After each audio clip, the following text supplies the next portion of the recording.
Hi எல்லாருக்கும் வணக்கம். இன்றைக்கி நான் எடுத்துருக்கிறது வீக்கெண்டில் நாங்கள் ஒரு லாங் ட்ரைவ் ஈஸியாக சைட் போனோம். ஃப்ரெஞ்ச் வில்லேஜுன்னு சொல்லிட்டு இந்த லைட்டாக இருக்குல்ல, இதுதான் என்ட்ரன்ஸு. இந்த ஃபுட் கோர்ட்டில் வந்து பார்த்திங்கன்னா ரவுண்ட் ஷேப்பில் வெளியே இருந்து பார்க்குறதுக்கு இருக்குது. ஃபுல்லுமே நல்ல எவ்வளோ டயட்டில் இருந்தாலும் கெட்டு போகிற அளவுக்கு உண்டு. ஸோ என் பசங்க வாங்கினது சீஸ் லோடடாக இருக்கக்கூடிய சிக்கன் இது வாங்கினாங்க, பாப்ஸு. அடுத்து அங்கே நெக்ஸ்ட்டு நான் பார்த்தது வந்து விஆர் மால்லலாம் பார்க்குற ட்ரெயின் பேட்டர்ன் அங்கே இருந்தது. யாரோ அப்போதைக்கு கிட்ஸ் எதுவும் விளையாடலை, அதில் ஓட்டுறவர் மட்டும் உட்காந்துருந்தார். அப்புறம் ஒரு பிக் ஸ்க்ரீன் இருந்ததுங்க, நல்லா உட்காந்து பார்க்குறதுக்கு விசாலமாக உட்காந்து ஆப்போசிட் சைட்லேயே டென்ட்லாம் போட்டு, அந்த டென்ட்டில் வந்து ஆத்மனலுக்குள்ளே வச்சுருக்காங்க. ஸோ ஜாலியாக நம்ம நடந்துக்கிட்டு அதில் உட்காந்துக்கிட்டு இருக்கும் போது நல்லா இருந்தது அந்த ஃபீலு.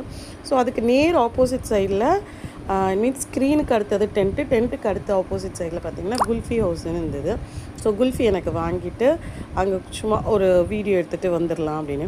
அங்கே பார்த்தா விஆர் கேம்ஸ்லாம் இருந்தது. ஸோ இங்கே கொஞ்சம் நேரம் ஜாலியாக என்ஜாய் பண்ணிவிட்டு அடுத்தாப்பில் 2 ஸ்ட்ரீட் தள்ளி போனால் பனையூர்னு சொல்லிவிட்டு அங்கே வந்து மிட்நைட் 2 மணி கிட்டத்தட்ட இதை சொல்ல போனால் இத்தனை மணிக்கு இந்த கோயிலோட நட திறந்துருந்தது. பட் யாருமே அங்கே இல்லை. ஸோ உள்ளே போகலாமா என்னன்னு தெரியலையேங்கிறதுனால நான் உள்ளே போகல. சீக்கிரமாக இன்னொரு வீடியோவில் பார்ப்போம். பாய்.